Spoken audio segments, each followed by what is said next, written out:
Thank you for tuning in and welcome back to the Sandwich of Coherency. So, let's just go ahead and jump right into this. If you remember, there was the situation that happened in Virginia with the father whose child was sexually assaulted. And the school attempted to cover it up. Well, if you've paid attention to all of it, you know that the White House, working with the DOJ and the National School Board Association, wanted to label parents as domestic terrorists. Now, that is still going on, and even though the Attorney General tried to say that they retracted the memo, that really doesn't matter, since it turns out it was they that actually told the National School Board to write them the letter so that they could get the ball rolling. Now, this is all happening under this current White House administration. These are your Biden policies at work. Now, again, that situation is still going on. And now they're attempting, so there was an amendment put forth called the Biggs Amendment. And it was put forth in an attempt to not label parents as terrorists. And that caused an interesting stir of conversation today. So we're going to go ahead and jump right into Chip Roy of Texas, giving his questions and take on it. I note that this piece of legislation, as I understand it, right, the purpose is to authorize dedicated domestic terrorism offices within the Department of Homeland Security, the Department of Justice, and the Federal Bureau of Investigation to analyze and monitor domestic terrorist activity and require the federal government to take steps to prevent domestic terrorism. Now, that may seem innocuous to some. I don't find it to be particularly innocuous when you're talking about the power of the federal government and talking about the offices to monitor domestic terrorist activity. That already raises red flags for me, no matter what the purpose is, no matter who is being targeted. And so when I go back, and you all, and I've mentioned this before and I won't belabor it, but it does merit repetition, that at the center of this whole controversy, starting going back to the National School Board Association's memo, was that Scott Smith of Loudoun County, who was 48 years old, about my age, I'm 49. He's the father of a girl who was sexually assaulted. This story that I'm pulling back up to remind myself says allegedly, but we now know has been confirmed, conviction, sexually assaulted in a Virginia school bathroom in Loudoun County, which is where I went to high school, in Loudoun Valley High School. And that Scott was at this school board event subsequently to his daughter being assaulted.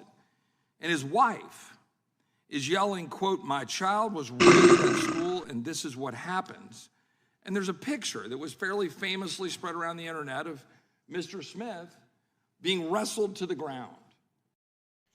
And there's an interesting part about that whole thing. And the thing is that we cannot forget the fact that the school and school board attempted to actually cover up the event. They sent the child that committed the crime to another school. And what happened was, it happened again. And that's why something had ended up having to be done. Now, something should have been done the first time, but once it happened again with the same student doing the same thing to another young woman, well, sparks hit the fan. Now, the part about this that he doesn't mention, and I think this is kind of important to the whole case, was that it was a transgender girl. So it was a boy who said they identified as a girl, and they used that as their excuse to get into the bathroom to sexually assault those young women. That's how it happened. And the thing about it is that the reason that the school attempted to try not make a big deal out of it, tried to sweep it under the rug, is because it was during Pride Month. And they knew that if the word about that got out, there would be a huge kerfuffle. And that's why nothing about it was known or really even came out for months. Now look, this is not to seem like I'm casting any aspersions towards the LGBTQIA so on community at all. I'm not. You do you. I've said that before. Hey, you do you. But we're not going to play special treatment here and not point out whom did what because of the idea that it might hurt people's feelings. We can't do that. That is just insensitive in itself and dishonest. It is what it is. I mean, hey, it's just how the cookie crumbles, I guess you could say. It shouldn't have to crumble that way. This is a very heinous act, and it should never have happened. The cause of the situation, you can debate that all you want, but that's not what I'm here for today. The point is that it shouldn't have happened. But it did happen, and because it happened, we're going to identify the person that did it. If it was a young man that did it, you would hear about it. There would be no end to it. So again, we're not going to play special treatment. But let's continue. Now, Mr. Smith is at a school board meeting because his daughter is pregnant. And he's asking the school board, and frankly, he was being a little more polite than Congressman Roy would have been, I assure you. If my daughter was pregnant and I was in front of the school board, he was asking to be heard. And then his name ends up at the center of an effort by the National School Board Association to have the FBI investigating domestic terrorist activity. So this isn't, as some might say, oh, well, you guys are just stalling, you're trying to delay or offer amendments for show or have some political show vote. This is an amendment, or a piece of legislation that would expand the power of the Federal Bureau of Investigation to analyze and monitor domestic terrorist activity. And we know then through whistleblowers, and we've got the documentation from the whistleblowers, that we've got this edu official tag.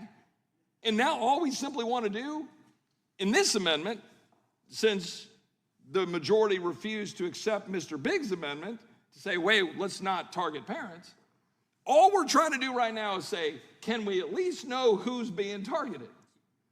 And to track the use of the edu official tag. Now, so I want everybody in America to understand the United States House of Representatives Judiciary Committee wants to empower the FBI, Homeland Security, to empower going after Americans to monitor their activity in America. Monitor Americans. And we know that they've been doing so, targeting parents. And again, the kind of parent we're talking about is Mr. Smith, whom I've come to know.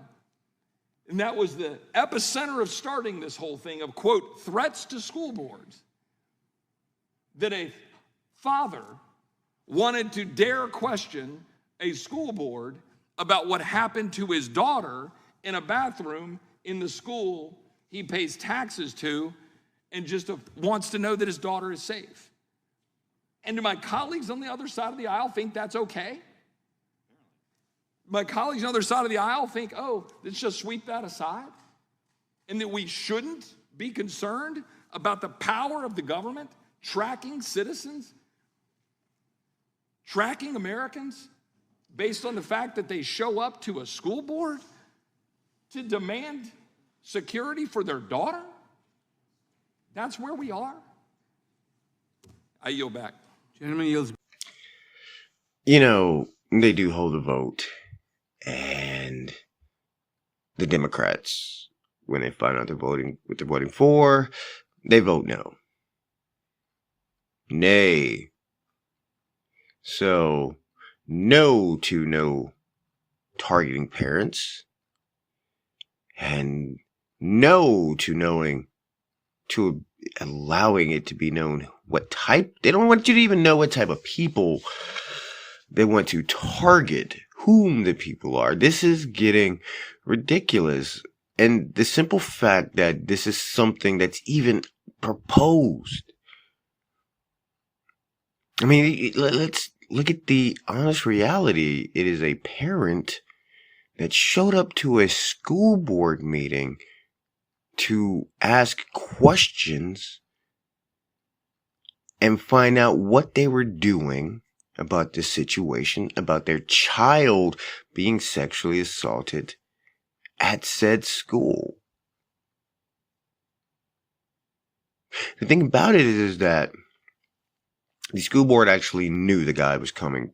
They were aware of that. And he was actually banned from being allowed to speak at the school board meeting. That's pretty much primarily the main reason why they actually arrested him, because he dared to speak, which would have informed the many other parents at the meeting that were not aware of this situation, or the fact that it happened again to another student. And the simple fact that you had teachers and school board members attempt to cover this up and to hide this, and actually had the father arrested for trying to bring it up at a school board meeting. The simple fact that you have the White House administration petitioning the DOJ to get involved in this, to target parents, should make everybody really wary. You should be very concerned about these people making these decisions. And you should keep that in mind as you get closer to the November elections, because the things that they're going to say are going to get worse, and they're going to come up with all new ways to torment you and torture you and tell you that it is for your own good. The suffering will make it better.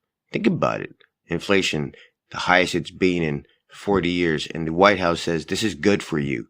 Think about it. They said this is good for you. Unemployment's up. This is good for you. Lack of goods. This is good for you. Fuel costs everything. This is good for you. Lack of food. Food shortages happening right now across the United States in some places. And they're expecting them to get worse. Much, much, much worse this year. But according to the White House and Democrats, this is good for you. So you should be quite wary of that. Keep that in mind as we get closer to the elections, I say. But we'll see what happens. Let's pray that this whole idea of placing threat tags on parents for wanting justice and accountability goes away. Let's hope that doesn't happen. Let's hope they do not do that to the parents of the United States. But I thank you for tuning in, and we'll catch you next time.